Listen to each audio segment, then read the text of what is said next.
Le damos la bienvenida a Fernando Gutiérrez Ochoa, presidente del Colegio de Ingenieros Civiles de México.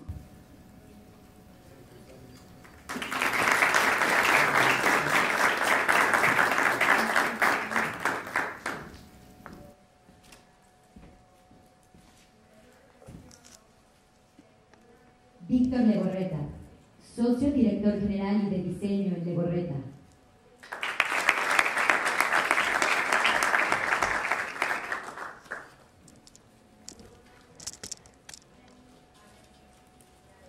Fernando Rocha, Chief Development Officer de Fibraim.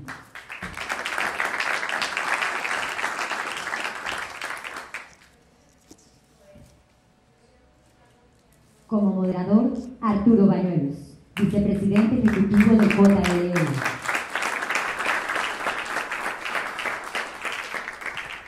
Bueno, buenos días a todos. Un tema realmente importante para la evolución de México. La construcción siempre ha sido algo que ha marcado la pauta. Vamos a platicar de pasado, presente y sobre todo de futuro de lo que es la construcción en México. Realmente un tema álgido en muchos de los casos.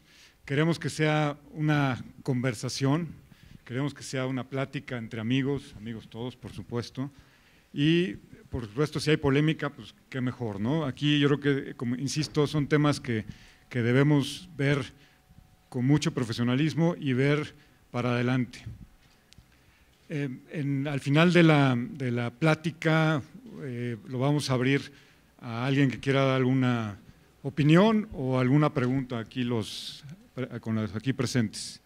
Empezaremos con lo que es la evolución de la construcción en México, o sea, ¿qué ha pasado desde los años 50, 60 al día de hoy? ¿Ha habido evolución o seguimos igual que antes? Muchas gracias. Antes que nada, buenos días a todos, gracias por la invitación, gracias Arturo y compañeros de esta mesa. Yo creo que en efecto ha habido una gran evolución, hemos dado un giro de 360 grados. Hoy la manera de que hacemos las cosas totalmente distinta a como la hacían nuestros padres o las generaciones anteriores. Yo podría decir que en aquella época había poca competencia, eran pocas las empresas que participaban de manera importante, eran empresas que crecían por la necesidad de infraestructura de todo tipo a nivel nacional. Teníamos ingenieros muy bien preparados, los ingenieros tenían una representatividad y eran en su momento sin lugar a dudas los dioses del conocimiento para la aplicación y desarrollo de los proyectos, y teníamos también un gobierno fuerte, un gobierno concentrado, un gobierno que tenía un liderazgo muy claro, que creo que hoy nos hace falta.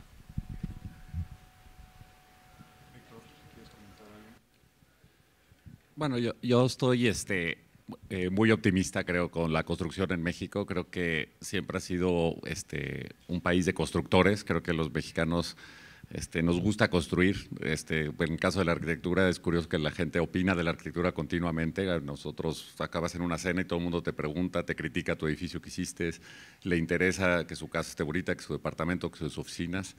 Y creo que somos un pueblo de constructores y creo que nos falta mucho por construir en este país y creo que ya tenemos, estamos en un momento en el que ya hay un cierto avance tecnológico en toda la industria de la construcción en México, como va a poder hacer cosas de primera y cosas que se hagan en México.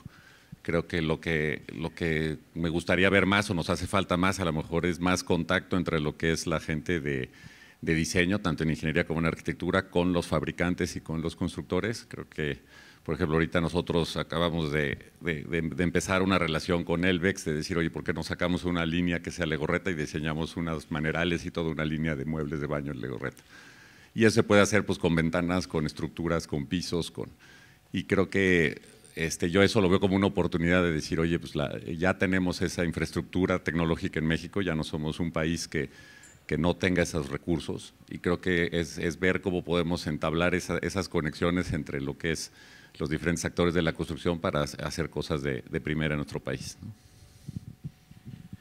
Buenos días, muchas gracias por la invitación.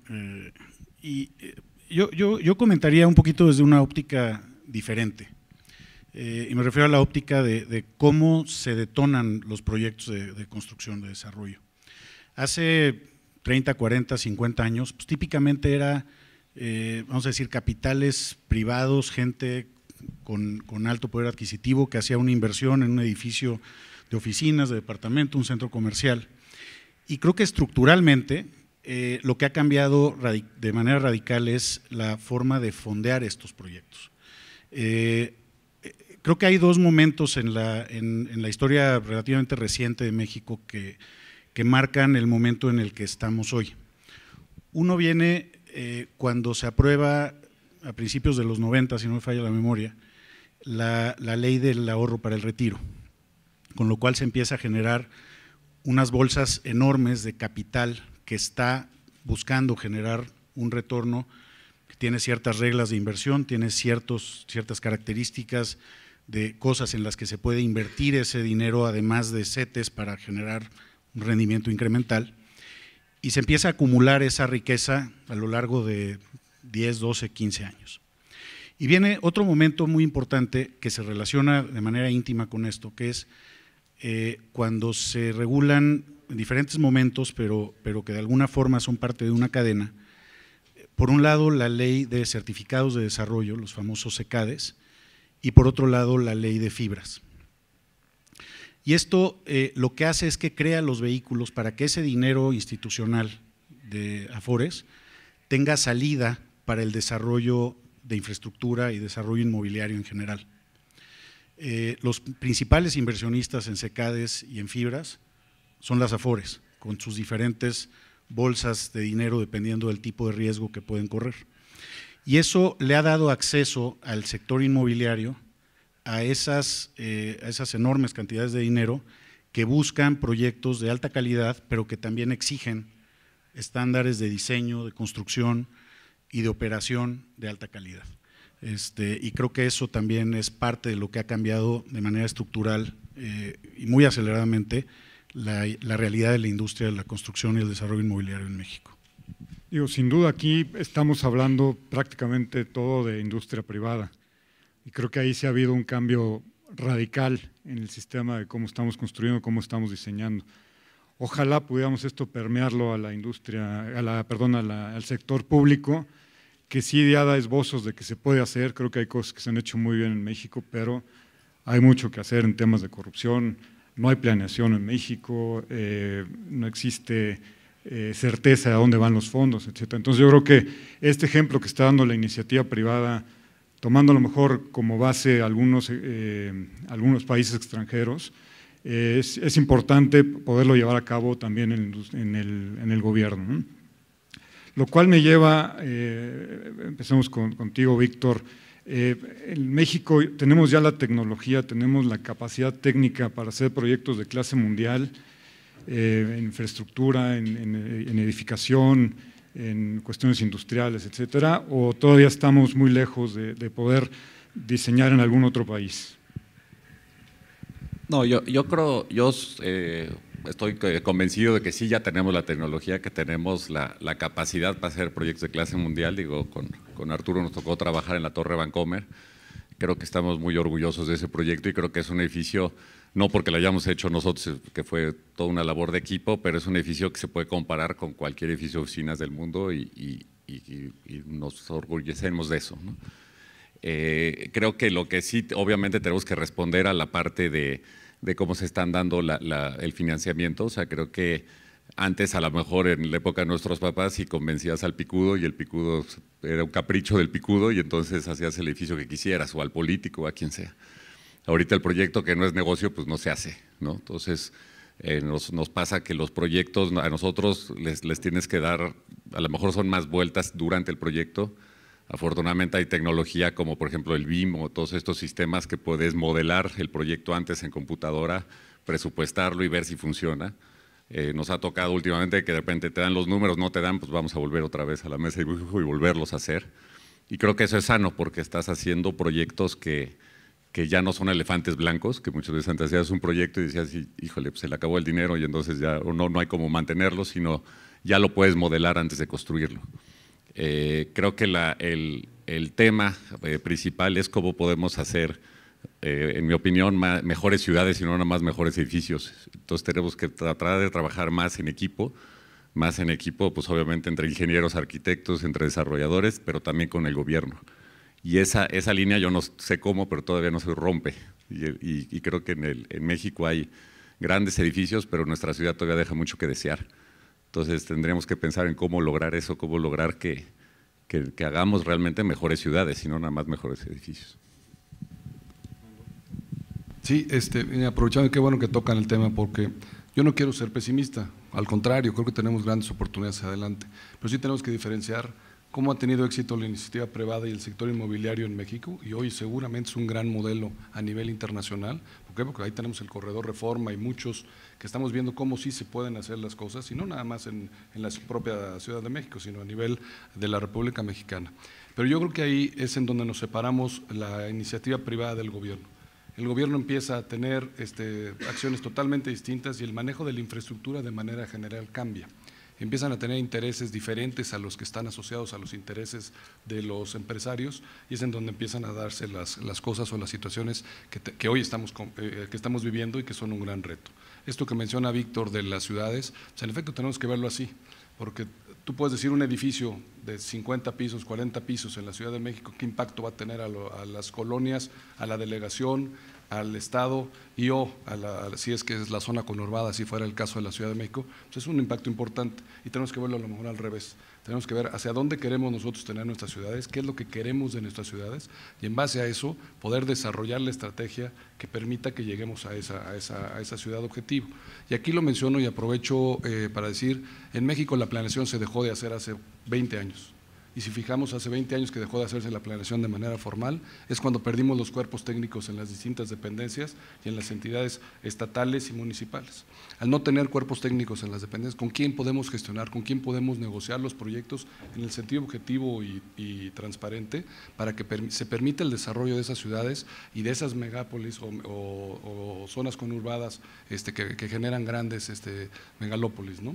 Entonces, aquí nosotros estamos desarrollando, y lo pongo porque es algo que va de la mano a lo que se mencionó, el sistema de planeación de la infraestructura a nivel nacional.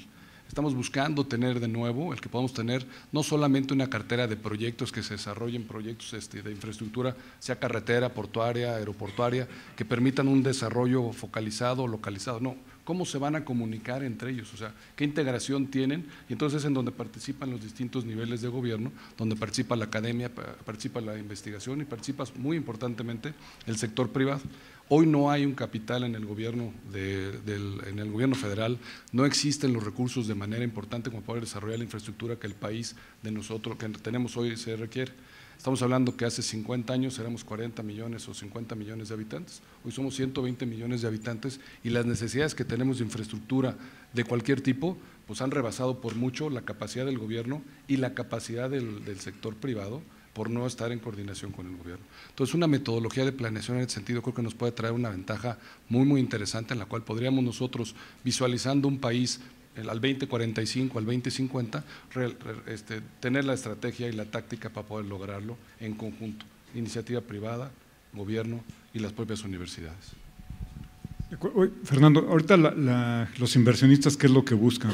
Digo, y con todo respeto a los arquitectos, ¿ganar un premio de diseño o que la TIR quede igual o mayor a la que están esperando? A ver, estrictamente hablando, sin duda es el retorno, porque al final, como decías, si no es negocio, pues busco otro proyecto para colocar el dinero. Ahora, en el caso, y creo que aplica en la gran mayoría, si no es que en todos los asset classes, pero hay una diferencia fundamental en el ámbito del desarrollo hotelero desde el punto de vista del diseñador y constructor. Normalmente déjame tomar un edificio de oficinas típico o un centro comercial. Esos desarrollos se entregan para que los termine el usuario final, es decir, el arrendatario o el que compró el espacio.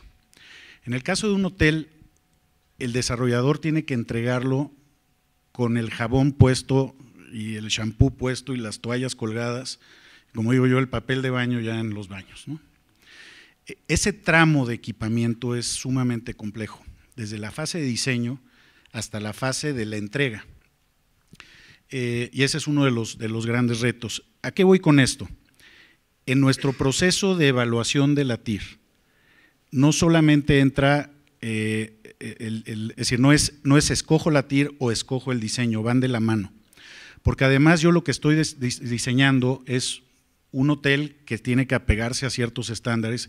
Y permítanme regresar un poquito también a la pregunta de las capacidades de diseño y usarlo como ejemplo entre los dos temas. Ahorita nosotros estamos ya cerrando la fase de proyecto ejecutivo para un hotel JW Marriott en la ciudad de Monterrey, en el municipio de San Pedro. Hemos usado arquitecto, diseño de interiores, diseño de fachada, todas las ingenierías, todo prácticamente con diseñadores nacionales. La marca nos pide ciertos criterios, ciertos requisitos, pero uno de los temas que esa marca en particular, no aplica en todas, te pide es que el hotel refleje algo del mercado local. Y eso para un arquitecto que viene de Londres o de Hong Kong, pues no va a entender la cultura de las agujas y la carne seca, ¿no? La cerveza regiomontana, o sea, no, tal vez pierde en Lost in Translation un poco, ¿no?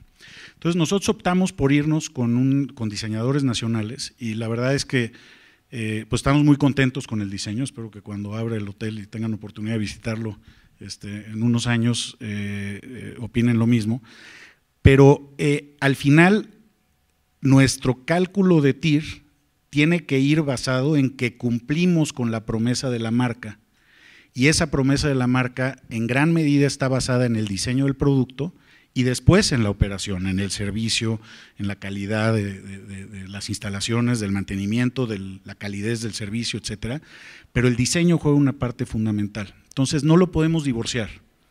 Yo no puedo divorciar en la evaluación de un proyecto hotelero el diseño de la rentabilidad. Va de la mano, y si lo hago diferente, corro un enorme riesgo de que por haberle ahorrado en la fase de diseño, mi proyecto, bueno, podría llegar yo al grado extremo donde ya listo para abrir, la marca me diga, ¿sabes qué? Tu hotel no es un JW Marriott, le tienes que hacer todas estas modificaciones para que te permita iniciar operaciones.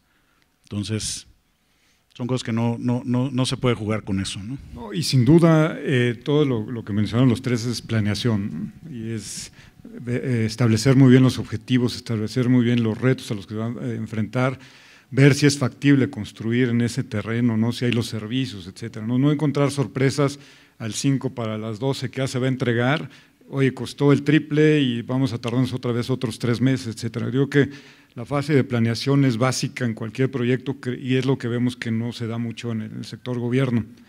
Aprovechando que tenemos aquí a un ingeniero civil puro y a un arquitecto puro, me gustaría hacerles una pregunta. Ya no los hay, somos especie en extinción. ¿Cómo podemos hacer para que los chavos y las niñas, porque también hay que hablar que las mujeres ya están tomando un papel muy importante dentro de la construcción y dentro del diseño? ¿Qué deberíamos de hacer para atraer, que no se vayan a ser abogados, que no se vayan a ser financieros, con todo respeto? Yo soy hotelero, para que puedan regresar otra vez a las clases, sean las grandes generaciones de ingenieros y de arquitectos.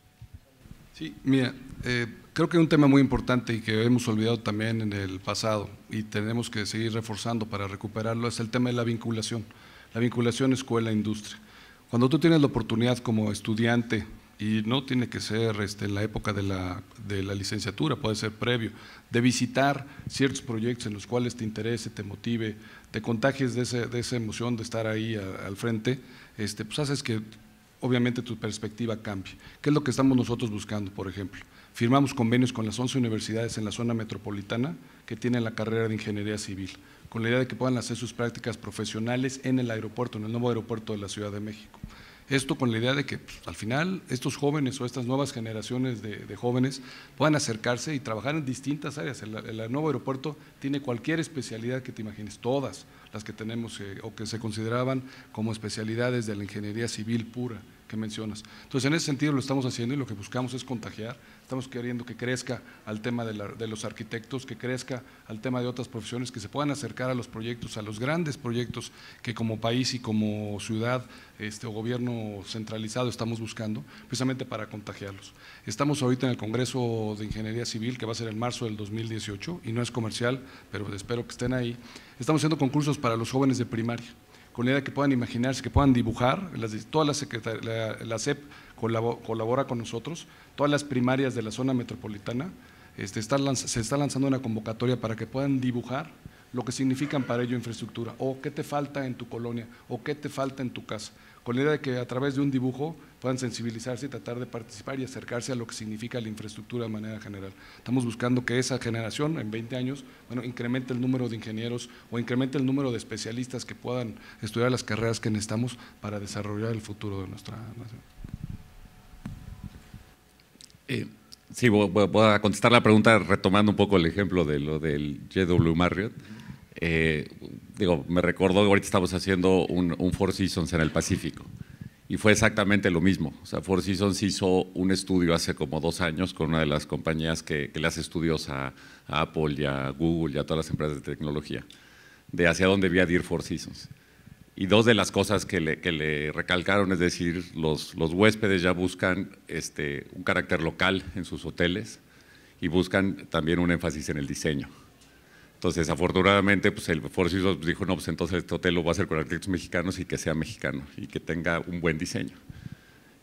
Yo creo que para mí un buen proyecto es un balance. Decías, oye, ¿qué hacemos para que ya siga habiendo ingenieros, siga habiendo arquitectos? Para mí es igual de importante y no necesariamente están peleados. Yo creo que al revés, o sea, el buen diseño, y por diseño no hablo de arquitectura, hablo de ingeniería y de todo, pues debe ser buen negocio y eso va a hacer que ganen más dinero y ese va a hacer que el hotel pueda cobrar una tarifa más alta y ese va a hacer que el hotel esté lleno siempre, ¿no? Entonces, debe de ser que haya ese balance y que todos nos respetemos y que de alguna forma el arquitecto pues entienda que si no es negocio no funciona, que entienda que si no funciona un hotel, por ejemplo Four Seasons, ha sido impresionante cómo le importa el servicio, ¿no? Entonces nos ha hecho cambiar conceptos completos de diseño porque tiene que llegar el huevo revuelto en 20 minutos cuando pide room service y si nuestro diseño no hace que eso funcione, no es un buen hotel. Entonces creo que nosotros debemos de entender esa parte, pero también los desarrolladores deben de entender y apreciar lo que es el diseño, tanto de ingeniería como de arquitectura. Perfecto, aquí, como bien comentas, no están peleados la ingeniería y la arquitectura. Yo soy ingeniero civil y creo que aquí estoy sorprendiendo a muchos porque piensan que soy arquitecto.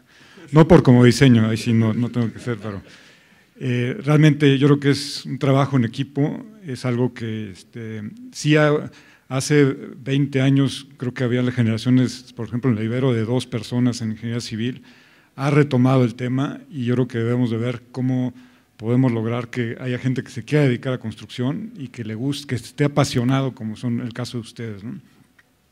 Ahora bien, el tema revolucionando la construcción en México, hablaremos del futuro, ¿no? Hemos hablado ahorita de nuevas tecnologías, hablamos también de apps que que están diciendo que a lo mejor Airbnb va a quitar la industria hotelera o que ya no va a haber centros comerciales por Amazon, se acaba de asociar Walmart con Google, etcétera. ¿Cómo ven ustedes? ¿Eso va a seguir evolucionando en ese sentido? ¿Nos va a ganar la tecnología por esta 4ª revolución industrial? ¿Van a acabar diseñando robots o va a haber el BIM, lo va a hacer solo? ¿O se necesita seguir teniendo este factor humano en construcción? Yo no veo que un robot haga un muro de tabla roca, lo veo todavía muy complicado o muy caro, ¿no? Entonces, ¿qué opinan en ese sentido, Fernando? Bueno, contestando específicamente el tema de los disruptores de negocio, déjame llamarlo así en términos generales, como pudiera ser considerado un Airbnb dentro del espacio del mundo de la hotelería y los viajes. Airbnb es un concepto sin duda muy interesante y tiene su segmento al que le aporta muchísimo valor. Sin embargo, creo que hay que ver el negocio hotelero, es decir, no todos los hoteles son iguales. Hay hoteles de negocios, digamos, la primera partición es hoteles de negocios y hoteles de descanso, de placer. Los hoteles de negocios, yo la verdad es que si me he topado por ahí alguno que me dice, yo cuando viajo de negocios prefiero quedarme en un Airbnb que en un hotel, híjole, se me hace muy complicado pensar que eso pueda suceder, porque como viajero de negocios lo que quieres es entrar, salir rápido, no quieres estar viendo si la llave la recogiste bien, si la combinación jalaba o no jalaba, si llegaste y había lo que querías. Si llegas a un hotel de cualquier categoría de hotel de negocios, ya sabes a lo que vas. Llegas, haces tu check-in, haces tu check-out, igual ya haces tu check-in en la aplicación ya cada vez más común, hasta escoges tu cuarto, ¿no? Como puedes escoger el asiento del avión, ya varias cadenas, puedes escoger tu habitación, si quiero estar piso alto, piso bajo, cerca de los elevadores, lejos de los elevadores, en esquina, no en esquina. Yo creo que en el mundo del viajero de negocios, Airbnb prácticamente no llega a mover nada. Esa es mi apreciación personal. En el mundo del viajero de placer, creo que ahí sí hay una exposición diferente. Es decir, viaje, familia, igual y sacando cuentas te sale más barato rentarte un departamento y creo que mucho depende de la duración del viaje. O sea, si voy a ir 3 días a la playa, pues quiero que me atiendan bien, ¿no? Pero si voy a estar 2 semanas, tal vez sí me conviene al final rentar un departamento en un sistema tipo Airbnb, estar con la familia y lo haces una vacación un poquito más tipo casa, ¿no? Yo creo que ahí sí puede haber un factor adicional, nada más que Airbnb típicamente, y uso la analogía al revés de lo que ha pasado o de lo que pasó en un inicio con Uber y el servicio tradicional de taxis. En ese segmento, cuando tú pedías un Uber, sabías que te ibas a subir a un coche bastante nuevo, un aire acondicionado, te iban a ofrecer agua, a veces hasta el enchufe para cargar el celular, y cuando te ibas al tradicional, híjole, no siempre era la historia, ¿no? Aquí pasa, pero al revés. El disruptor es el que no cumple con ciertos estándares que sí busca el viajero. Y voy a poner tal vez el menos perceptible, pero el más importante de todos esos estándares, que es el estándar de seguridad. Y hubo un caso ya en Brooklyn, hace aproximadamente 1 año y medio, si no me equivoco, donde un desarrollador dijo, la gallina de los huevos de oro, voy a desarrollar un edificio completo de departamentos para venderlo, para rentarlo en Airbnb, y le llegaron a clausurar porque no cumplía con estándares de seguridad. Detección y supresión de incendios, rutas de evacuación, materiales retardantes de fuego, etcétera, etcétera. Y estaba viviendo en el mundo ya del negocio hotelero sin cumplir con esos parámetros.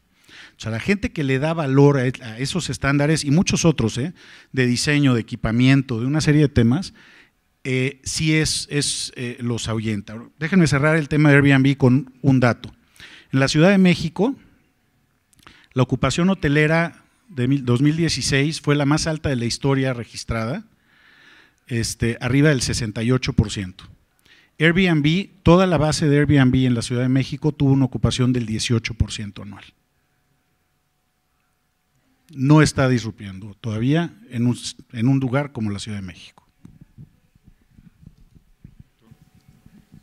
Bueno, yo creo que sin duda la tecnología está cambiando la forma en que vivimos. Creo que eso está afectando en el diseño. Digo, por supuesto, en la hotelería es todo este tema de Airbnb, etcétera.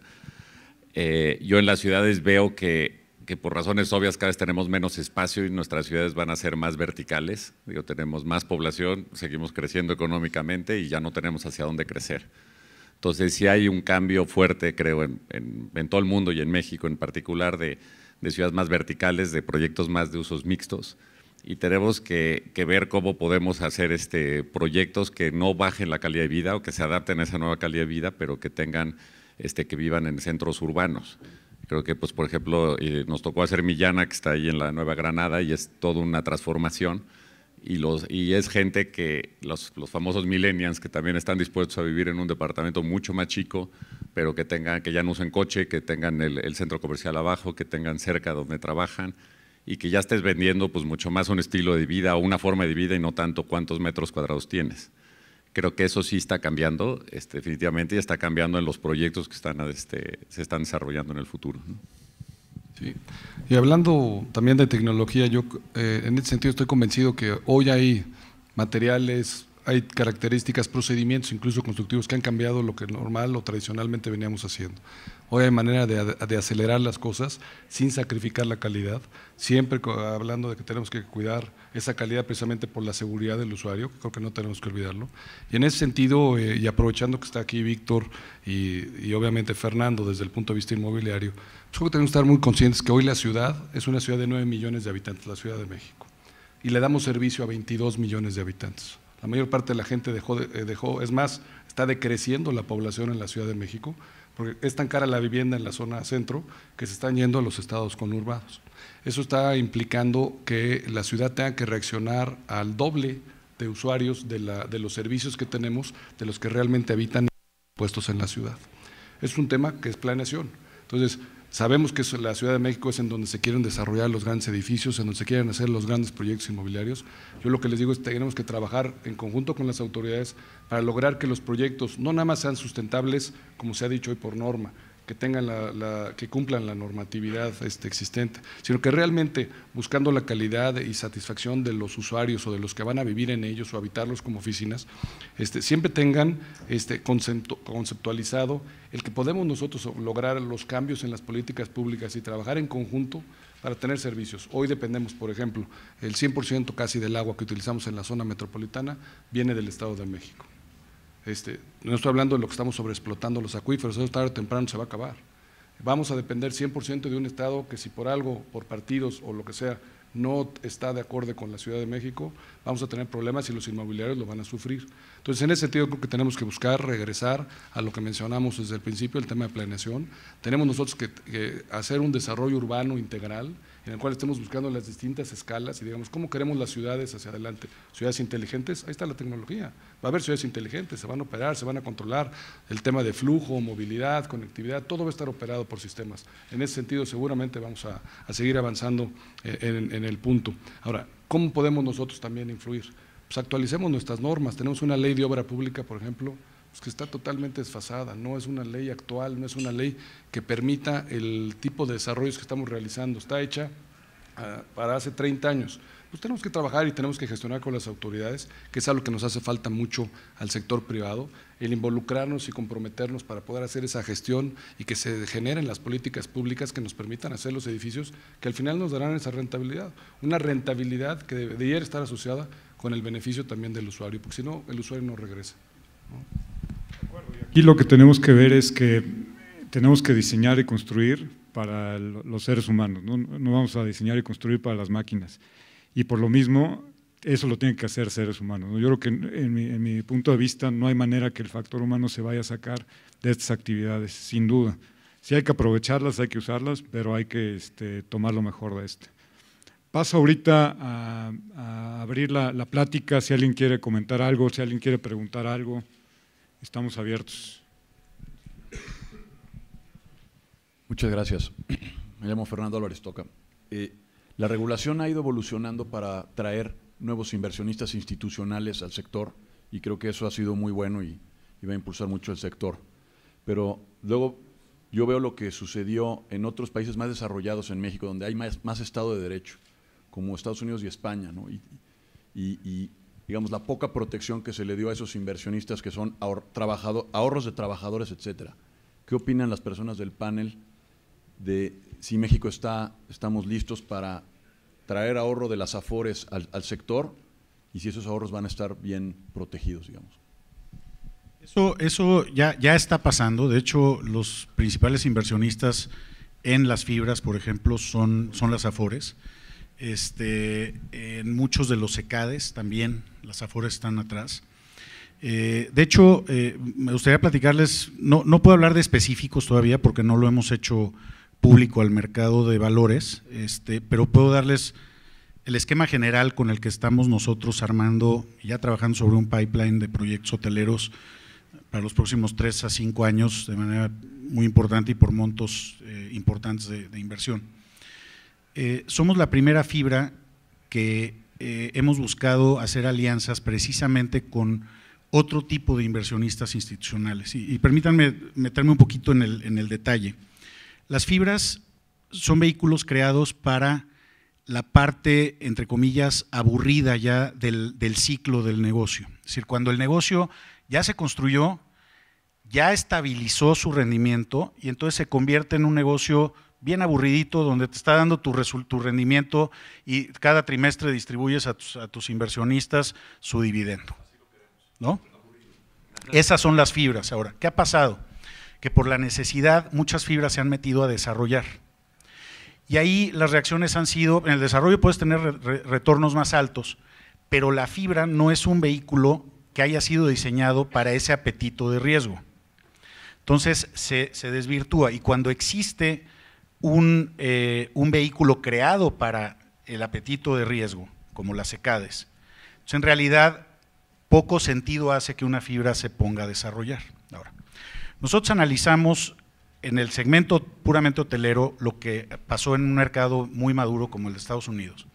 Y a partir de que los REITs se fortalecieron a finales de los años 80 y Marriott hizo su spin-off, creando Host, que hoy sigue siendo el REIT hotelero más grande del mundo, y se desarrollaron más de 40 REITs hoteleros, específicamente hoteleros en Estados Unidos, se dio un efecto muy interesante donde se creó una industria de desarrolladores profesionales de hoteles que saben cómo diseñar, cómo ejecutar un proyecto, interactuar con las marcas, contratar un operador, lanzar el proyecto, construirlo, estabilizarlo y luego voltearse con los REITs a venderlo. Entonces dijimos, ese es el modelo que queremos replicar en México. Ahora, ¿qué sucede? Que aquí hay dos fibras hoteleras, no hay desarrolladores realmente expertos, o hay muy pocos desarrolladores realmente expertos especializados en hoteles. Entonces dijimos, tenemos que mojarnos los pies, pero vamos a asociarnos con fondos creados para el perfil de riesgo de desarrollo. Y entonces estamos ya cerrando una negociación de varios meses con 12 CKDs, en las que vamos a ir las tres partes, nosotros con un 20% del capital, el otro 80% y un esquema de salida para ellos a través de la fibra, para detonar proyectos en este momento ya por varios miles de millones de pesos de inversión. Este es un modelo que lo hemos anunciado públicamente como la fábrica de hoteles. Nuestra idea es fabricar hoteles para después crear nuestro propio pipeline de adquisiciones, que es la vocación natural de la fibra, pero sí sembrando con un poco de capital en el arranque para darle seguridad a nuestros socios. Digo, yo nada más agregaría que el fondo es que yo creo que, o el riesgo es que no hagamos proyectos que sean elefantes blancos, o sea, proyectos que sean realistas, que tengamos los pies en la tierra cuando hagamos un proyecto. Y creo que como es por lo mismo que está hecho por humanos, tenemos todos esos riesgos del ser humano, que muchas veces se mezcla el ego del arquitecto, se mezcla el ego del constructor. Es que yo quiero hacer el mejor hotel de la Ciudad de México y ese no se paga, no importa, yo lo voy a hacer, ¿no? Entonces yo creo que es muy importante que tengamos esa mente de decir, bueno, a fin de cuentas, ¿para quién estamos proyectando? ¿Cuál es la realidad de nuestro país? Y que hagamos cosas para esa realidad, ¿no? Un comentario muy breve nada más en esto, porque me llama la atención que no se ha platicado o no tocamos nada de conservación y mantenimiento de la infraestructura. En el caso de las fibras es muy interesante que cuando tú desarrollas un proyecto inmobiliario, eres el dueño y lo vas a mantener como un bien patrimonial, vas a buscar siempre que esté mantenido en el mejor nivel. ¿Por qué? Porque tus inquilinos vas a querer que sean inquilinos de largo plazo. Cuando tú lo colocas o lo mandas a una fibra, ahí entras en conflicto de interés, porque en ese momento si yo le bajo un poquito al mantenimiento, maximizo mi operación y lo vendo mejor a la fibra. Yo lo único que diría es que tenemos que tener mucho cuidado con el tema de conservación y mantenimiento de toda la infraestructura, porque al final es un tema que se nos olvida. Hay que mantener lo que tenemos, mantenerlo bien, y no nada más por cuestión del valor del bien patrimonial, sino de los usuarios. Sin duda, ese punto es muy importante, y hay dos, las fibras y los REITs en general, hay dos maneras en las que operan. En México, en Estados Unidos, la gran mayoría, arriba del 95%, son administrados de manera interna, es decir, el equipo operador de la fibra trabaja para la fibra y le responde a los accionistas de la fibra. En México la mayoría son externamente administrados. Esto quiere decir que hay una entidad que bajo contrato y contra un fee toma esas decisiones de administración de la fibra. El modelo preferido por los inversionistas en realidad es el que es internamente administrado, porque ahí se elimina en gran parte ese conflicto de interés que mencionas, tanto en las adquisiciones como en los gastos de inversión, etc. Hay una serie de temas ahí. Nosotros fuimos la primera fibra que pasamos de ser externamente administrados a internamente administrados a partir del 1 de enero de este año. Porque estamos convencidos de que es un mejor modelo para el mercado inversionista y para la propia operación de la fibra. Entonces creo que es una tendencia, no sé si se va a volver tendencia en México, apenas pues es muy reciente el cambio que hicimos, pero lo que sí sabemos es que muchos inversionistas que íbamos a ver para contarles nuestra historia, la primera pregunta que nos decían era: ¿eres internamente o externamente administrado? Les decíamos externamente administrado, cuando seas internamente, vuélveme a ver, ahorita no puedo hablar contigo. Entonces… Buenos días, soy Mauricio Campos. Pasando a la parte de reinventando y en un tema de qué va a haber en el futuro de ingenieros y arquitectos, ¿qué opinan sobre también reinventar la forma en la que son las carreras de arquitectura e ingeniería civil? Por ejemplo, ahorita hablamos de el aeropuerto, de hoteles. Cuando un egresado termina sus estudios, pues es ingeniero civil o arquitecto, y debería, quizás, y es la pregunta, ¿no debería de especializarse a modo de ejemplo como en medicina? O sea, soy médico general, pero con especialización en neurocirugía. Bueno, debería ser ingeniero civil, pero especializado únicamente en infraestructura, o arquitecto especializado en diseño hotelero. Porque mi impresión es que cuando terminan los egresados, pues son ingenieros, son arquitectos, pero son de todo y son de nada. ¿Qué opinan sobre también ir reinventando las carreras? Sí.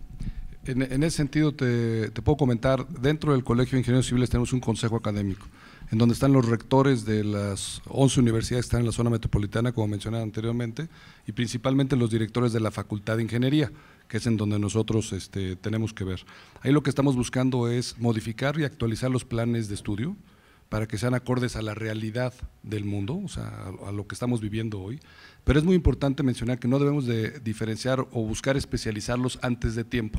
Así como bien mencionas, un médico, primero es médico general y después se especializa en cardiología, lo mismo queremos hacer con los ingenieros.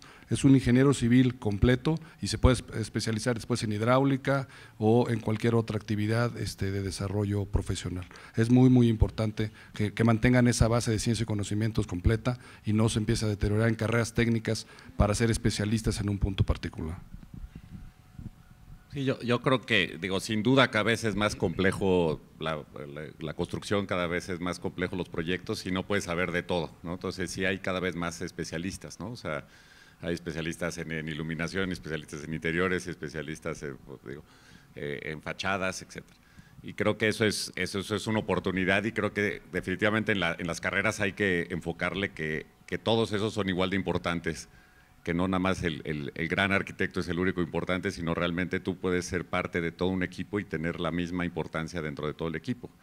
En el caso de arquitectura sí hay esa tendencia a educar genios, digamos, entonces te educan con un gran ego y entonces luego el 90% acaba frustrado, porque dices que pues, a mí me dijeron que yo iba a diseñar otro museo de antropología y pues nunca me lo dieron, ¿no? Entonces creo que sí hay esa tendencia y creo que sí debíamos de educar más a que ya es una labor de equipo. O sea, hablaba de la Torre Vancomer, en la Torre Vancomer, pues no sé cuántos gentes participaron, digo, no, pero miles y nadie puede decir ese proyecto es mío, pues no, es de muchísimo, de gente de muchísimas, que todos colaboramos para hacer ese proyecto, ¿no? A mí me gustaría comentar que yo estoy también viendo, soy el presidente de egresados de la Ibero, de Ingeniería Civil, y mucho lo que nos estamos metiendo en el temario es también meter temas de administración. Al final de cuentas, como hemos comentado aquí ampliamente, esto tiene que ser negocio. Entonces, salimos de la carrera muy técnicos, muy bien preparados, pero no sabemos cómo irlo a vender, cómo administrarlo, y hoy en día realmente, por ejemplo, temas de gerencia de proyecto no existen, temas de cómo administrar un negocio tampoco, y creo que es algo que tenemos que insertar desde desde los primeros semestres para que los chavos también y las niñas entiendan que puede ser un buen negocio y que pueden vivir de ello. Una más, porque creo que estamos ya a contratiempo. Buenos días, Miriam Saldaña. Ya que estamos con el tema de la revolución, quiero preguntar qué visión tienen sobre la posibilidad de recuperar ríos en la Ciudad de México, de desentubar ríos que fueron entubados del siglo pasado y generar corredores verdes y azules como gran parte de las ciudades europeas. Sí.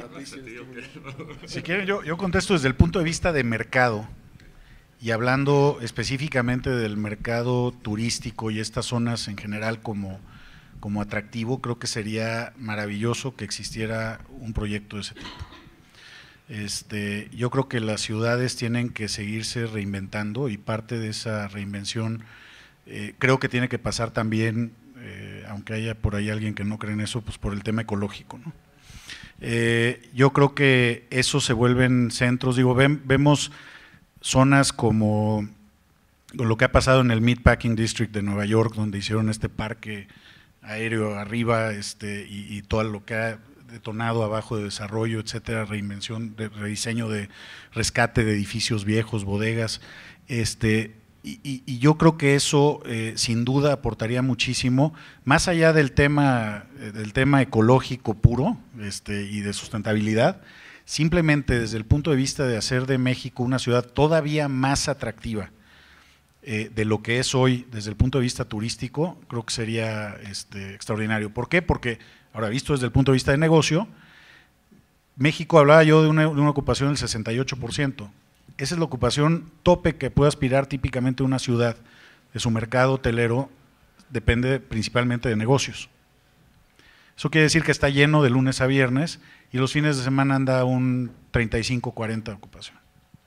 Si esos fines de semana los podemos llevar a un 60, se vuelve incrementalmente rentable de manera exponencial. Entonces, esto te va a generar más interés, más inversión. Si es un círculo virtuoso, obviamente contemplando todo el tema de reglamentación y hacerlo ordenadamente. Quiero complementar la parte técnica. En efecto, se tiene que hacer, no va a ser una cuestión de voluntad.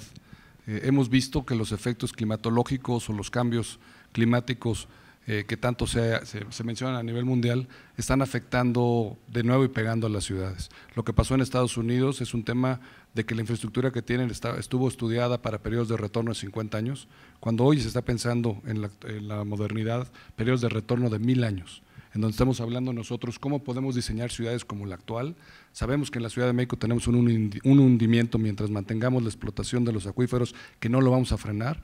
Entonces se realizan, por ejemplo, los proyectos del TEO y del TEP, los túneles emisor oriente y poniente que están por terminarse y que le van a dar cierta viabilidad al flujo del agua. Al agua hay que dejarla correr, no hay que obstruirla. Va a lograr o va a buscar por dónde encontrar su camino. Entonces, en ese sentido, estamos haciendo análisis y profundos de lo que es la ciudad. Se percibe, por ejemplo, la zona de Santa Fe se desarrolló, y a lo mejor aquí me desmienten y me frenan, pero la zona de Santa Fe se desarrolló sin tener previsto muchas cosas. Ahí tienes el río Tacubaya y otro río que es las Cañadas, en donde se tenían la basura. En su momento, a la hora que la eliminas o la quitas, estás haciendo cambios a las cañadas, a las cuencas hidrológicas en la zona. Si eso nosotros no lo contemplamos, las inundaciones que vivimos en el sur la semana pasada y que hemos visto cómo los ríos, porque ahora ya es el río Constituyentes o el río Reforma, si nosotros no le damos salida, eso va a seguir creciendo y va a provocar afectaciones importantes. Entonces, no solamente desde el punto de vista rentable, desde el punto de vista urbano y recreacional, desde el punto de vista técnico tenemos que hacer algo. Tenemos que ampliar la capacidad de salida del agua a las zonas en donde pueda fluir libremente. Sí, y reforzando lo que dicen, creo que la creación de espacio público es importantísimo, el que tengamos parques, el que tengamos plazas a donde podamos salir. Creo que esta forma de vida que estaba diciendo, que ya no podemos pretender todo el mundo vivir en casas grandes, sino vamos a vivir cada vez más en lugares más chicos, y eso lo vas a aceptar siempre y cuando tengas un parque en donde puedas caminar, en donde puedas salir, en donde puedas tener esa calidad de vida. Y yo creo que eso no nada más es el gran plan maestro, o sea, ojalá un día recuperemos el lago Texcoco, pero no nada más es eso. Yo creo que se puede llegar incluso a escalas más chicas. Yo creo que cada proyecto, de hecho, debía de contribuir de alguna forma en decir, oye, pues el parquecito que está enfrente lo voy a arreglar. Y eso a veces es difícil de que salga en las páginas de rendimiento, pero yo estoy seguro que va a salir, ¿no? Y vas a rentar mejor tus oficinas. ¿Por qué? Porque tienen acceso a ese parque que está enfrente y tienen, a la hora de la comida pueden salir a tomar un café ahí. Entonces vas a rentar más caras tus oficinas. Ahora, todo eso pues hay que trabajar en ello y otra vez es trabajo en equipo, yo creo. Pues muy bien, antes que nada agradecerles a todos esta conversación. Nos podríamos estar aquí otras 3 horas proponiendo, pero pues más bien vámonos todos con nuestra tarea para lograr que esto se revolucione, la construcción en México, y tengamos un mejor país para nuestros hijos y nietos. Muy bien. Muchas gracias. Gracias.